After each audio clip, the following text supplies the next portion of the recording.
I give the floor to the representative of the Russian Federation. Господин Mr. President,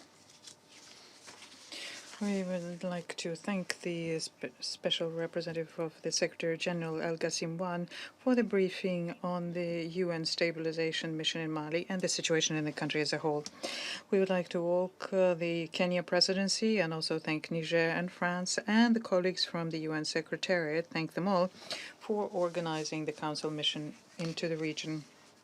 We are grateful for the hospitality in Bamako, Niamey, and the candid and substantive dialogue about the situation. It is obvious that the improvement of the situation in Mali, the implementation of the peace agreement, eliminating terrorism, rectifying the socio-economic situation, that all of this depends first and foremost on the domestic political stability. Any further upheavals having to do with the struggle for power can lead the country into an impasse. As was shown in the context of the Council with the current transition leadership of Mali, the leadership is interested in stabilizing the situation. There's a wide dialogue with various political forces, including with the Committee to Monitor the Implementation of the Agreement. The goal here is to conduct state reforms, which are long overdue. With delays, yes, but the DDR and the reintegration processes and the deployment of reformed armed forces in the north are taking place, and also measures are being discussed on how to restore peace and overcome intercommunal conflicts. No one is going back on the commitment to restore the constitutional order, but this is something that needs to be done, taking into account the realities on the ground, because they have their own logic and sometimes require that certain corrections need to be introduced. Of course, we would like to make sure that the elections timetable remains the same, but we do understand the difficulties the Malian authorities encounter when they are preparing for them. We agree that without restoring state control in many regions of the country, the results of the elections will be difficult to be considered reliable. And that, in turn, would be a direct pathway to yet another political destabilization, which is what we saw in Mali after last year's elections. It is a very difficult situation in the area of security remains. The extremists continue terrorizing the local populations. They continue attacking on the Mali armed forces, on the UN peacekeepers.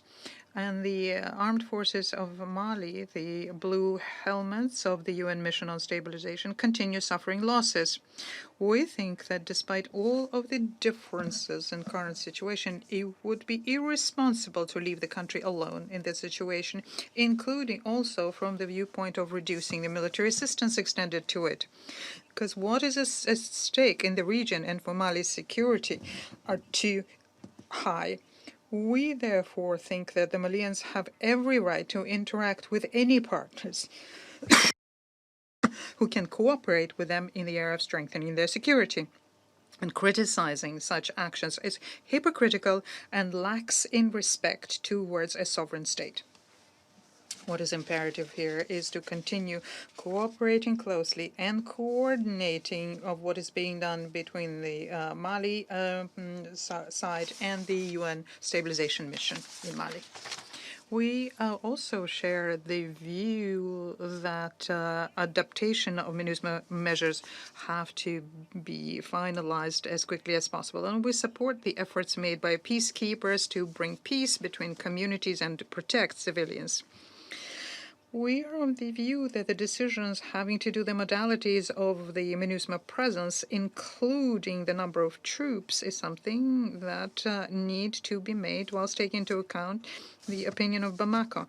The Malians themselves have the responsibility here, and they play the first fiddle role in overcoming their current difficulties. As regards settlement in Mali, when we approach this issue, our guiding principle is African solutions to African problems. And in this context, we support the mediation efforts by ECOWAS and the African Union conducted on the basis of the principle of non-interference in internal affairs. The situation in Mali is, of course, a key factor for regional security, and we expect that what was arrived at in 2020 and 2021, namely the the decisions of West African countries to intensify their combating terrorism, that these will be implemented. The idea put forward by the African Union Commission to deploy the African standby force in the region is something that needs to be considered closely. We reiterate our readiness to cooperate very closely with Mali in all international plays so as to stabilize the situation in the country and in the region as a whole. I thank you for your attention. I thank the representative of the Russian Federation for her statement.